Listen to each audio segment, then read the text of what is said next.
Et si je te disais qu'au Japon, il existait une reine si puissante qu'on la croyait capable de réduire un empire entier en cendres, rien qu'avec sa magie interdite. Tout commence il y a près de 2000 ans. La reine Himiko régnait sur le Japon ancien. Certains écrits affirment qu'elle n'était pas seulement une souveraine, mais une chamane dotée de pouvoirs occultes. Face à une telle menace, les généraux japonais prirent une décision radicale. L'arrêter et l'exiler sur une île coupée du monde, Yamate. Officiellement, Himiko avait disparu de l'histoire. Des siècles plus tard, un aristocrate britannique, Richard Croft, découvre une carte ancienne. Elle mentionne l'île maudite de Yamate. Obsédé, il décide de partir en quête de ce lieu interdit, il laisse derrière lui sa fille unique, Lara, alors encore adolescente. Et puis, plus rien. Silence radio pendant cette longue année. Quand on retrouve Lara, elle est méconnaissable. L'héritière d'une des plus grandes fortunes d'Angleterre survit en accumulant des petits boulots. On la voit même tenter sa chance dans un combat de MMA, où elle finit étranglée et contrainte à l'abandon. Pour elle, l'argent et le confort n'ont aucune valeur. Ce qu'elle veut, c'est comprendre pourquoi son père a disparu. Un soir, une femme du nom d'Anna, associée de Richard, vient lui rappeler une réalité. Si Lara ne signe pas les papiers déclarant officiellement son père mort, tout l'empire Croft sera vendu. Mais Lara refuse. Dans son cœur, elle sait qu'il est toujours en vie. Au moment où elle est sur le point de céder, un objet mystérieux change son destin. Un karakuri, un casse-tête japonais laissé par Richard. À l'intérieur, Lara découvre une lettre cryptée et une clé.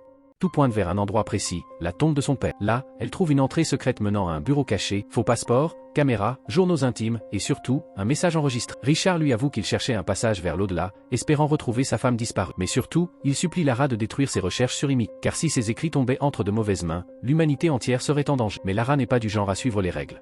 Au lieu de brûler les documents, elle plonge dedans. Elle découvre que son père préparait une expédition vers Yamate avec un capitaine nommé Luren. N'ayant pas accès à l'héritage, elle prend une décision, vendre son collier de jade, dernier souvenir de sa mère, pour financer son voyage vers Hong Kong. À son arrivée, tout bascule. Dans les rues du port, on lui vole son sac. Après une course-poursuite effrénée entre bateaux, Lara finit encerclée. C'est alors qu'un homme intervient en tirant en l'air, Luren, capitaine du navire Endurance. Ivre, il s'écroule dans l'eau. Ironie du sort, c'est Lara qui doit le sauver. En lui montrant la lettre de Richard, elle découvre un détail bouleversant, leurs deux pères ont disparu ensemble, en partant pour Yamate. Malgré ses doutes, Luren accepte de l'accompagner. Ils prennent la mer, mais l'océan n'a aucune pitié, une tempête monstrueuse frappe l'Endurance, qui se brise contre les récifs. Séparée de lui, Lara s'échoue sur l'île interdite. Elle pense avoir survécu, mais ce n'est que le début du cauchemar. À son réveil, elle découvre un campement de fortune dirigé par un homme, Matthias Vogel. Il travaille pour Trinity, une organisation secrète obsédée par les reliques occultes. Vogel lui révèle l'impensable. Richard Croft avait bien été capturé, mais parce qu'il refusait de coopérer, ils l'ont exécuté. Brisée, Lara se rend compte que les autres prisonniers ne sont pas seulement des malheureux naufragés, mais des victimes piégées sur l'île par Trinity. Même Luren finit par lui avouer que son propre père avait subi le même sort. Sous la menace des armes, prisonniers et esclaves sont forcés de creuser. Leur mission, ouvrir la tombe de la reine Himiko, car Trinity est convaincue qu'elle détient le pouvoir de contrôler la vie et la mort. L'enfer de Yamate atteignit un point de non-retour le jour où un vieil homme, épuisé par des semaines d'esclavage, s'écroula au sol. Son corps tremblait, incapable de porter un outil de plus. Lara et Lu tentèrent de le protéger, mais Matthias, le chef impitoyable de Trinity, ne montra aucune pitié. Ce meurtre brutal fit comprendre à Lara qu'il n'était pas dans un camp de travail. Lu créa une diversion, risquant sa vie pour permettre à Lara de fuir. Dans sa fuite éperdue à travers la jungle dense, elle se retrouva face à un homme massif, surnommé Rocket. Lara n'avait jamais tué auparavant, mais acculée, son instinct de survie prit le dessus. Elle finit par abattre Rocket. Quand son corps s'effondra, elle resta figée, ses mains tremblantes, incapable d'assimiler ce qu'elle venait de faire. Elle avait ôté une vie pour la première fois. Ce choc allait la hanter longtemps. Errant dans la végétation, Lara suivit une silhouette qu'elle croyait être un ennemi. Mais à mesure qu'elle s'approchait, un détail la frappa. Ce n'était pas un soldat, c'était son père, Richard Croft. Les retrouvailles furent à la fois déchirantes et miraculeuses. Dans leur abri de fortune, Richard révéla son secret. Depuis des années, il vivait reclus, traqué par Matthias et son arme. Impossible de quitter l'île, chaque tentative se soldait par un échec. Trinity voulait exploiter les pouvoirs d'Himiko, persuadée qu'elle détenait une force capable de changer l'équilibre du monde. Richard savait qu'il devait empêcher cette folie, coûte que coûte. Quand il demanda à Lara si elle avait obéi à sa dernière volonté, brûler toutes ses recherches, elle hésita. Puis, la vérité tomba, elle ne l'avait pas fait. Pour elle, ses notes étaient le seul moyen de retrouver son père. Mais à l'annonce que son journal était désormais entre les mains de Matthias, Richard entra dans une colère noire. Pas de rage contre Lara, mais de peur viscérale. Tu ne comprends pas, si la tombe d'Himiko est ouverte, c'est l'humanité entière qui basculera. Déterminée à agir, Lara décida d'utiliser le téléphone satellite de Matthias pour alerter le monde extérieur. Armée d'un arc et de flèches, elle s'infiltra dans le campement ennemi, elle pénétra dans la tente de Matthias, mais dut se cacher lorsqu'il revint. À travers la toile, elle surprit une conversation. Matthias attendait l'arrivée de son supérieur hiérarchique, mais un problème persistait, il ne parvenait pas à déchiffrer le code ouvrant l'entrée du tombeau. En quittant la tente, Lara retrouva. Ensemble, ils neutralisèrent un garde et rallièrent les prisonniers, leur demandant de collecter des armes de forte. Pendant ce temps, Lara se précipita de nouveau vers la tente principale pour s'emparer du téléphone satellite. Elle y parvint, mais vit aussitôt son père approcher de l'entrée du tombeau, attiré par Matthias. Pris au piège, Richard fut capturé et torturé. Matthias le pressait de livrer le secret de l'ouverture, jurant qu'il devait rentrer au plus vite retrouver sa famille. Lara surgit à temps, décochant une flèche mortelle pour sauver son père. père. Elle pointa ensuite son arc sur Mathias, mais celui-ci braqua déjà son arme sur Richard. Il tenta de manipuler Lara, lui répétant que tout cela n'était qu'une légende, et que la seule raison de continuer était de forcer son père à ouvrir le tombeau. Déchirée entre la survie de Richard et la menace d'Himiko,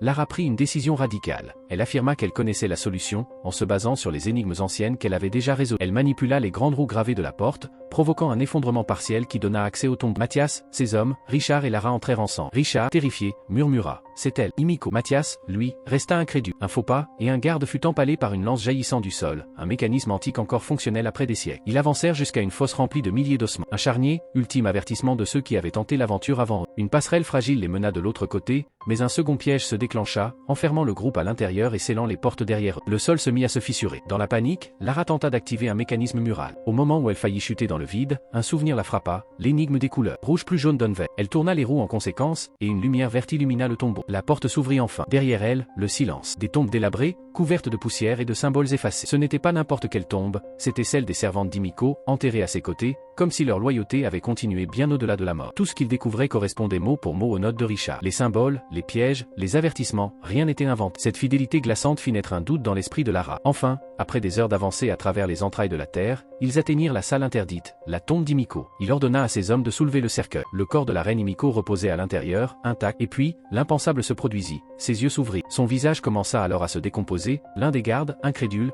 toucha son corps. Son bras noircit instantanément. Sa chair se mit à pourrir, parcourue de veines noires. Ce n'était pas de la magie, mais un virus. Paniqué, le soldat infecté tira au hasard, abattant son propre camarade. Mathias, implacable, l'exécuta pour limiter la contagion. Mathias ne recula pas. Il décida d'arracher un doigt du cadavre d'Himiko pour l'emporter comme preuve.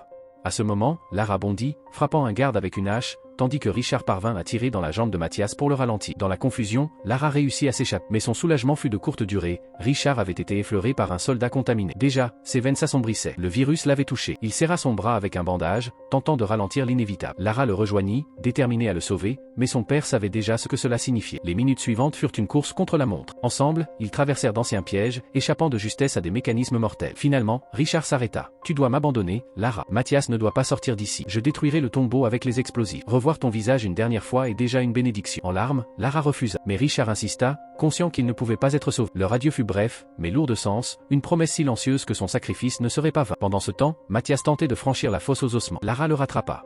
Un combat brutal s'engage. Mathias, physiquement supérieur, réussit à la plaquer au sol, ses mains serrant sa gorge. Lara suffoquait, ses forces l'abandonnent. Puis, une explosion retentit. Richard venait de déclencher les charges. Distrait par le chaos, Mathias laissa une ouverture. Lara la saisit. D'un geste désespéré, elle enfonça dans sa bouche le sac contenant le doigt d'Himiko. Le virus passa aussitôt dans son organisme. En quelques secondes, son corps se mit à se décomposer. Lara le repoussa dans le gouffre. Son règne prenait fin dans l'horreur qu'il avait lui-même libérée. L'effondrement du tombeau s'accéléra. Au moment où elle pensait tomber, une main surgit. Il la tira vers l'extérieur, la ramenant à la vie. Ensemble, ils prirent le contrôle des hélicoptères de Trinity et quittèrent enfin l'île Maud. De retour à Londres, Lara fit face à la dure réalité. Elle signa les papiers officialisant la mort de son père, acceptant enfin la vérité. Elle hérita de Croft Holdings, devenant l'unique propriétaire de l'empire familial. Quelques jours plus tard, dans une petite boutique, Lara racheta le collier de jade qu'elle avait vendu pour financer son voyage. Ce bijou n'était plus seulement un souvenir, c'était un symbole.